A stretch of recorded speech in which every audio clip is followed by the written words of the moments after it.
In this video, I'm going to show you how to make your very own sauerkraut at home. It's easier than you think, and the results are delicious and packed with gut-healthy probiotics. At first, fermentation can be a bit intimidating. You are going to make errors, you're going to have batches that don't turn out, but just enjoy the process and learn as you go. So what you'll need are a cutting board and knife. A food processor or mandolin with the slicing setting are helpful, but not necessary. Bowl. You'll want a 2-quart mason jar, airlocking lid if you have one, and weight if you have one, but these are not necessary either. Ordinary lid will suffice if that's all you've got.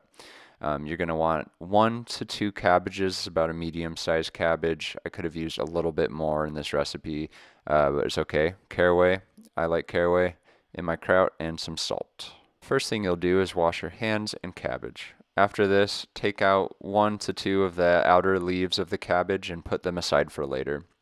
After this, you're going to cut the cabbage. If you know, you can use a mandolin just with the whole cabbage and shred it quickly. If you've got one of those, you can use a sharp knife by itself, or you can do what I'm doing, cutting it into smaller chunks that I will then put through the food processor with a slicing disc. You want to focus on shredding it to a relatively thin consistency so that it ferments evenly. And as you shred the cabbage, we're just going to put it into the mixing bowl that we have. The next step will be to add salt to the cabbage. I did 2 tablespoons of salt, and I'm thinking about a tablespoon or 2 of caraway.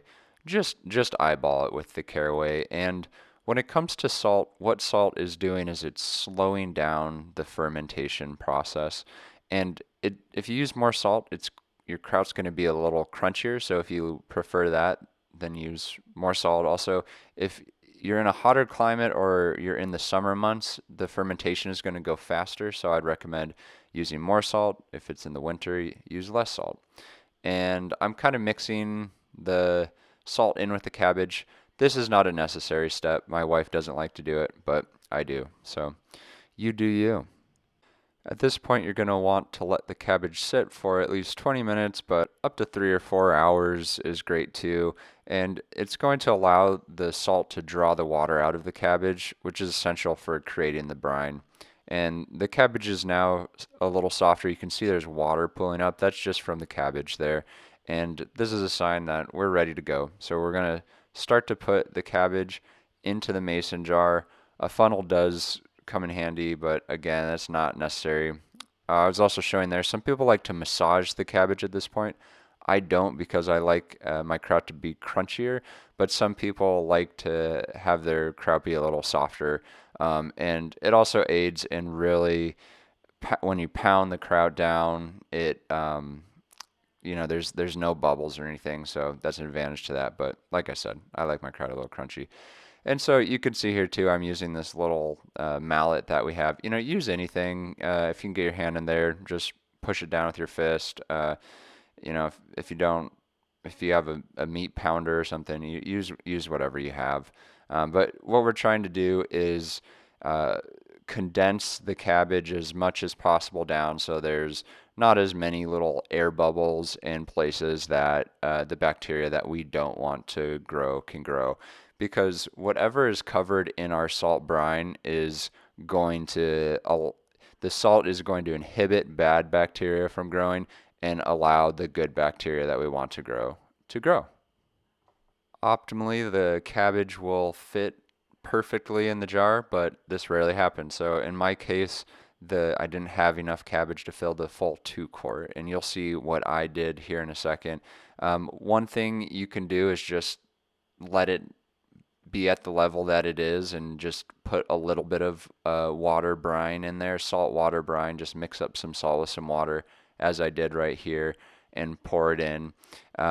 We just want to avoid as best we can with the cabbage at the top being exposed to oxygen. And if it does, it generally does. It's not the end of the world. You may get a little comm yeast, you may get a little mold. I'll just scrape that top off, and as long as the rest is submerged in brine, I feel good about eating it. If you have too much cabbage, you can always cook with the extra cabbage you have, or you can just ferment some more in another jar. And here I'm putting that leaf that we had put aside from earlier into the top, and this just keeps the smaller cabbage leaves from floating up and touching the surface. And then I'll put my weight on top there, and yeah, we're pretty much good to go at this point. One thing I decided to do was to add a bit more brine to this one. The reason I did it is because my wife Natalie loves sauerkraut brine. She'll just drink it. It's a healthy thing for her gut, so she likes to do that, and she'll be happy about this. So now I'm just gonna put on the lid. If you're using a normal lid, you'll just want to take it off daily if you can. If not daily, every other day will probably do the trick as well. If you've got the airlock lid, this is where it comes in handy. It'll let the CO2 escape while not letting oxygen in, and this is optimal for fermentation. A nice little trick is to take a plate or bowl, something with a rim, and place it in there so that if you have it leak at all, which this one did leak, it just goes into the plate. Lastly, I'm marking my start date on the calendar. It was the 15th there, and then I'm going to mark a month later is when I'm going to check it, and we'll see how I like it at that point. We've let our krauts go for as little as 3 weeks, as long as 3 months, and so it's really just a matter of your personal preference and what you enjoy. So experiment and see what length of kraut fermentation you like the most. This is what your kraut will look like when it's done, and you'll just put the cap on and put it in the fridge. Simple as that. And then your fridge will look like ours. It'll have all sorts of ferments, and you'll have a lot of healthy bacteria in your gut.